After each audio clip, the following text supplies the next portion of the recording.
नमस्कार, मेरा नाम डॉक्टर आरती रापोल है। मैं सह्याद्री हॉस्पिटल हड़पसर में इनफर्टिलिटी और आईवीएफ कंसल्टेंट हूँ। आज मैं आपसे बात करने वाली हूँ लो एएमएच के बारे में।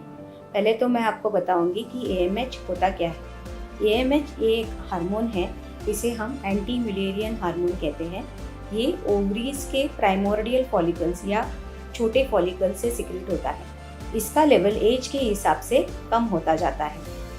एएमएच टेस्ट पीरियड के किसी भी दिन किया जा सकता है और इसे फास्टिंग में करने की भी कोई ज़रूरत नहीं होती है। इसका नॉर्मल लेवल होता है 1 to 3 नैनोग्राम पर ml। जब ये लेवल लेस देन 1 हो जाता है तब हम उसे लो एएमएच या लो ओवेरियन रिजर्व कहते हैं। एएमएच की सलाह हम इनफर्टिलिटी के पेशेंट्स में देते हैं। कभी कभी हमारे पास कुछ औरतें ऐसी भी आती है जिन्हें प्रेगनेंसी पोस्टपोन करनी है, लेकिन एज के हिसाब से वो वरीड होती है कि आगे जाके प्रेगनेंसी के लिए कोई दिक्कत ना हो। ऐसे लोगों में भी एएमएच टेस्ट करना ज़रूरी होता है। हर लड़की को बाय बर्थ 2 मिलियन एग्स मिलती है। बाय प्यूबर्टी इनकी संख्या 1 मिलियन हो जाती है। हर मेंस्ट्रुअल साइकिल में बहुत सारे एग्स आगे बढ़ने की कोशिश करते हैं। इसमें से सिर्फ एक एग आगे बढ़ता है और रप्चर होता है, जिसे हम ओव्यूलेशन कहते हैं, और बाकी के एग्स एब्जॉर्ब हो जाते हैं। इस तरीके से हर महीने एग्स की संख्या कम होती जाती है, जिसे हम नेचुरल डिप्लीशन कहते हैं। एएमएच टेस्ट से अभी आपके शरीर में एग्स की संख्या कितनी है इसके बारे में पता चलता है। अगर आपका एएमएच लेस देन 1 आता है, इसका मतलब ये होता है कि आपके नंबर ऑफ एग्स कम हो गए हैं और आपको प्रेगनेंसी के लिए जल्दी ट्राई करना ज़रूरी है। अगर आपका एएमएच कम आता है तो आपको जल्दी से फर्टिलिटी स्पेशलिस्ट डॉक्टर से मिलना ज़रूरी है।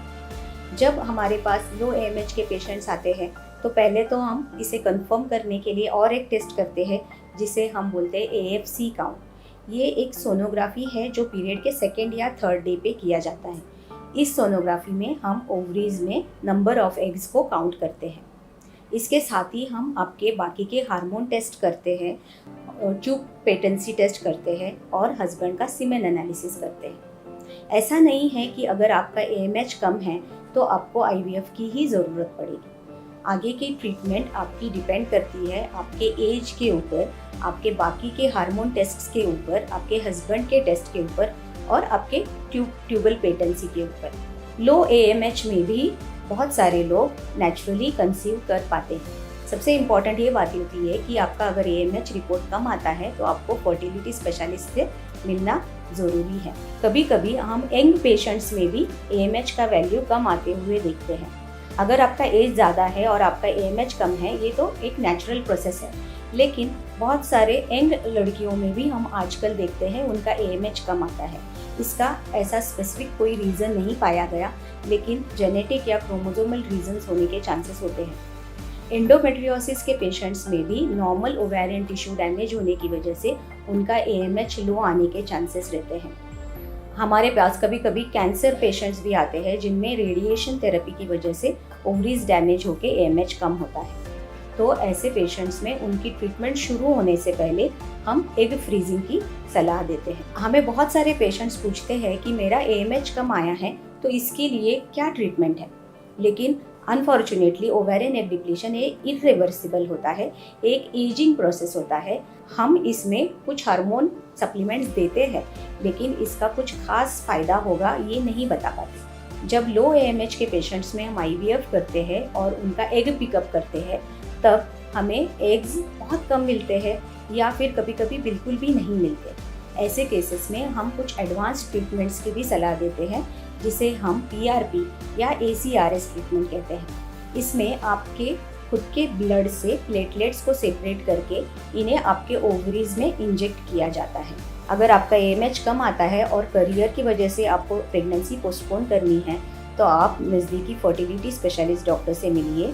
वो आपको एम्ब्रियो फ्रीजिंग के बारे में बताएंगे। इसमें हम आपका आईवीएफ करके आपके एग्स बाहर निकालते हैं, इनके एम्ब्रियो बनाते हैं और हम इन्हें फ्रीज करते हैं। आगे जाके जब भी आप प्रेगनेंसी के लिए रेडी हो तब हम इन एम्ब्रियो का इस्तेमाल कर सकते हैं। अगर आप अनमैरिड हो और आपका एएमएच कम आता है तो इसमें हम आपके एग्स फ्रीज कर सकते हैं। अगर आप कैंसर पेशेंट हो और आपको रेडिएशन थेरेपी की सलाह दी है, ऐसे केसेस में भी आपका ट्रीटमेंट शुरू होने से पहले हम आपके एग्स फ्रीज करके रख सकते हैं। तो हमने इस वीडियो में ये जाना कि AMH होता क्या है। सबसे इम्पॉर्टेंट चीज़ ये होती है, आपको घबराना नहीं है और आपको जल्दी से फर्टिलिटी स्पेशलिस्ट डॉक्टर से मिलना है। लो AMH में आपको सभी को IVF की ही ज़रूरत पड़ती है, ऐसे नहीं है, आप नेचुरली भी कंसीव कर पाते हो। जब आप फर्टिलिटी डॉक्टर से मिलोगे तो आपका पूरा केस इवैल्यूएट करके वो आपको आपके AMH और एज के हिसाब से जो बेस्ट ट्रीटमेंट है उसकी सलाह देंगे, ताकि आपका टाइम वेस्ट ना हो और शायद आपको एडवांस ट्रीटमेंट की ज़रूरत भी ना पड़े। आशा करती हूँ कि लो AMH के बारे में आपके मन में जो भी सवाल थे वो क्लियर हो गए हो। फिर भी इस टॉपिक से रिलेटेड आपको जो भी सवाल हो हमें ज़रूर लिखिए, हम आपके सवाल का जवाब देने की पूरी कोशिश करेंगे। धन्यवाद।